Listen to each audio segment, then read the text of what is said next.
Woo! There we go. Nice. Oh, it came off. Oh man, you got him. Keep at it, brother. All right. Figured I would do kind of a little review on this reel, the Piscifun PF-1400. It's a nice little small compact profile. It holds 12-pound braid at 120 yard capacity. $35 on Amazon, so I figured I'd buy it and try it out, give you guys my thoughts on the product. It's got 13 plus 1 roller bearing, so 14 total bearings. I have small hands, I'm not gonna lie guys, and this thing fits very compact right inside my palm, so that's a plus. It's got some nice foam grips. They're not the high-end grips like they have on the Piscifun Kylan reel, which I bought first, and that's what made me kind of fall in love with the company. And let's just give it a cast, let's see how it casts. I'm pairing this with a Daiwa Tatula 701MRB, so it's a regular action, medium power. Daiwa in general labels their moderate action as regular, I believe. It's a 7-foot, medium power, regular or moderate action. And I'm throwing this with a 1/4 ounce Danielson jig head and a spark shad 3-inch. And I'm throwing 12-pound copolymer line. Fits it really nicely. It fits a ton of 12-pound copolymer. Surprised at the capacity of this thing. Wow. Holy moly. That's impressive. A 1/4 ounce weight got all the way out there, and I've got the magnetic brakes on pretty high. Got it at 8 out of 10. That was pretty sweet. Very light reel. The only cheap part I see on this is the front casing. It's like a tacky plastic that might fade over time. $35, why not? I like that it matches up with this Daiwa Tatula, the color scheme and everything. I really didn't plan on that, but the accent matches up. This is just a very, very light sort of finesse baitcaster setup. Very impressed with the distance on that cast. So as far as the Tatula goes, the rod I'm using, I've never had any problem with the Tatula line. I mean, they're absolutely best bang for your buck. This lightweight reel with this lightweight rod, if you guys are tired of throwing really bulky stuff, this might be a really good option, you know, for your medium-sized baits. Nothing too large. I don't think this would handle anything over like 3/8 to 1/2 ounce. I wouldn't throw anything heavier than that on this. Let's see how... I mean, that's just solid. You guys cannot beat that.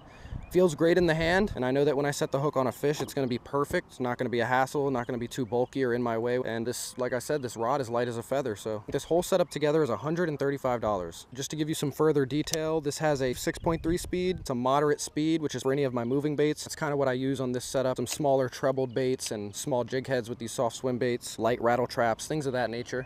Jerk baits as well would do really well with this. So in summary, it's a very good looking setup. The colors match on this reel and this rod. It's a very economical option if you guys are looking to save some money but have a high quality setup. The casting distance is absolutely impressive. It holds a very large capacity of line. It's not made out of the cheapest material. It is a little bit cheap, but not as cheap as it could be for the $35 price mark. The magnetic brakes seem to be okay. I can't imagine this thing on a minimum brake, because even on the maximum brake, it's still allowing that line to go off the reel pretty quickly. But no complaints so far.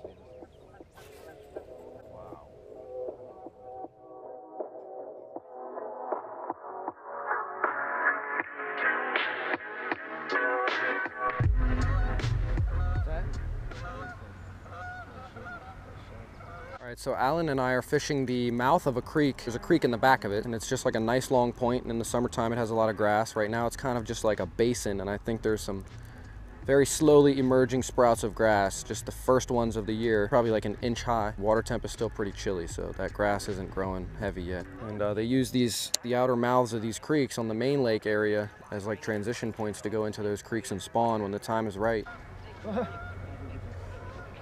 So I got all excited there, but it was just a stick. It was just woody, no greenback, not yet. We're heading up this shoreline. It's very, very, very deep. We're in 20 feet just off the shoreline. If we go 5 feet out that way, it's 40 feet. Just basically a ledge shoreline with a lot of laydowns, a lot of wood hanging off the bank. Generally a good area early spring. I'm still throwing the spark shad just because I love it. Like, it just looks so fantastic in the water. The way that thing wiggles, I don't see how a fish is going to deny it. It's just a matter of putting it in front of the fish, which we obviously haven't done yet today, right, Allan? Not yet, not yet. It's gonna happen though.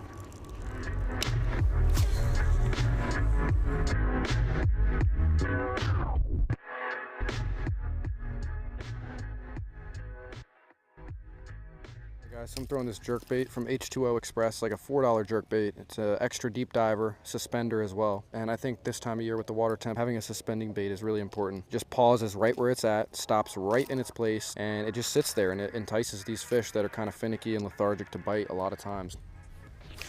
You can kind of work it a little bit more aggressively, but I like to keep it real subtle. Twitch it once, get it down in the target zone, and then let it chill and watch your line. A lot of times they'll hit it and it'll run and you don't even have to feel for them. They're just there. It's on, baby.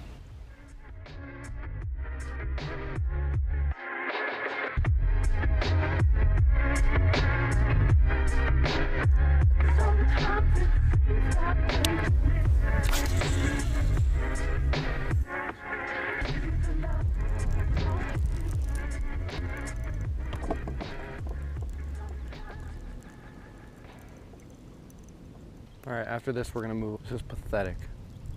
Those are the kind of days like where you pull up a 5-6 pound bass, boy. Yo, I know this guy. Watch this, watch this, watch this.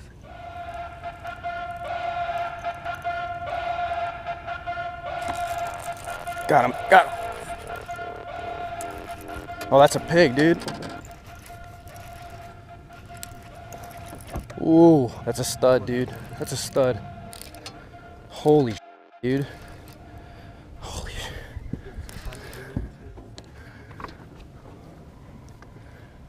Put that net down. Grab him. Grab him. Grab him, Allan. Yeah! Whoa! Holy. Let's go! Oh yeah, baby. That's huge. Holy This is big. Holy Oh my goodness. Oh my God, dude. Look at that. Dude, spark shad. Hold that hose over his gills. Allan, we did it, bro. This is the biggest fish of the year so far. Allan. Allan, I'm back in it, baby.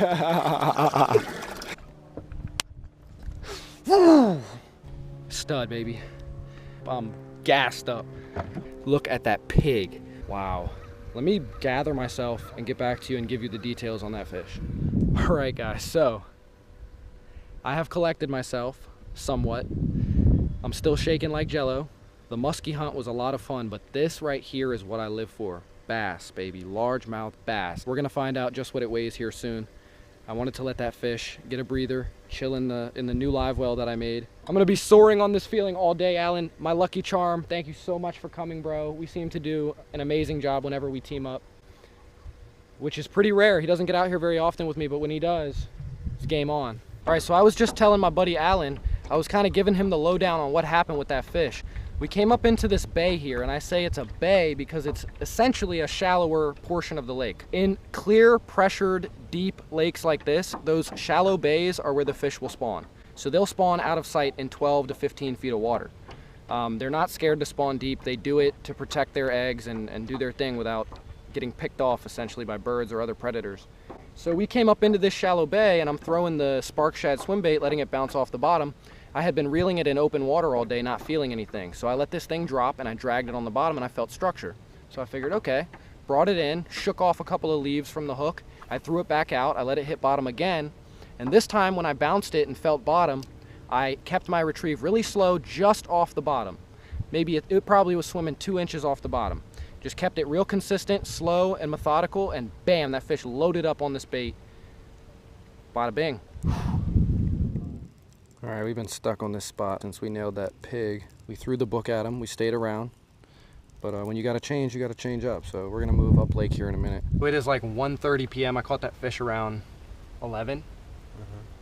So we've had nothing since, no bites and nothing. It's just been completely dead. So we're sitting here a little antsy to get this weight on this fish. He's angry. Jeez.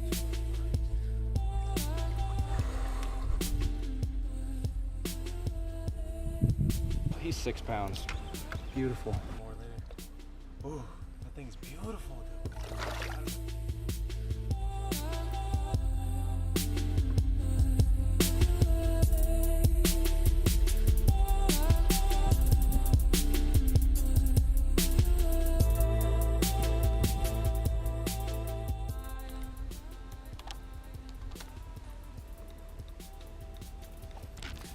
Oh! Yeah, I missed him.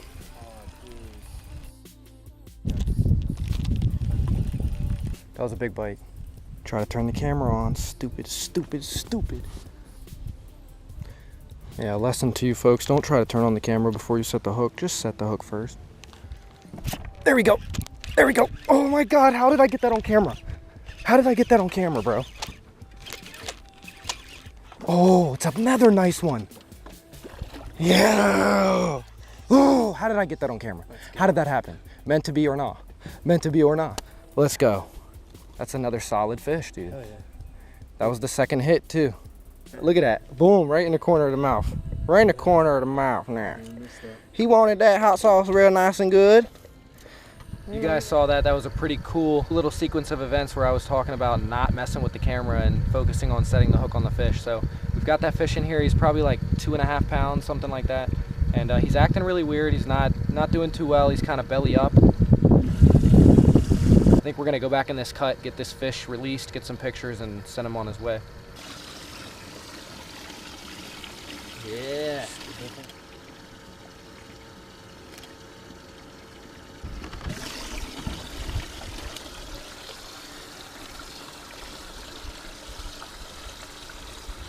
Damn, bro.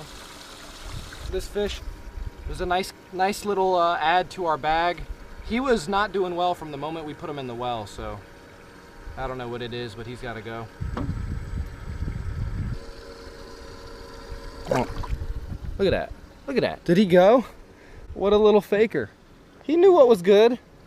What a little turd. He played us, man. That fish played us. You guys ever had anything weird happen with fish in the live well? Like they trick you and they're fine? Comment below. We want to get this fish back. So.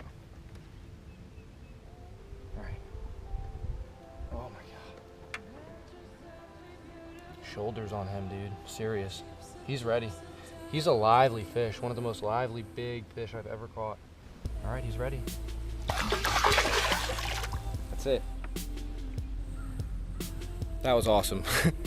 Definitely, it's probably not my personal best, but it's very, very close. Allan and I have had a great day, and thank you for joining me, bro. Like, absolutely a pleasure to have you, as always. And the last time we fished was last Memorial Day, so let's not go that long again without fishing, bro, because I need you.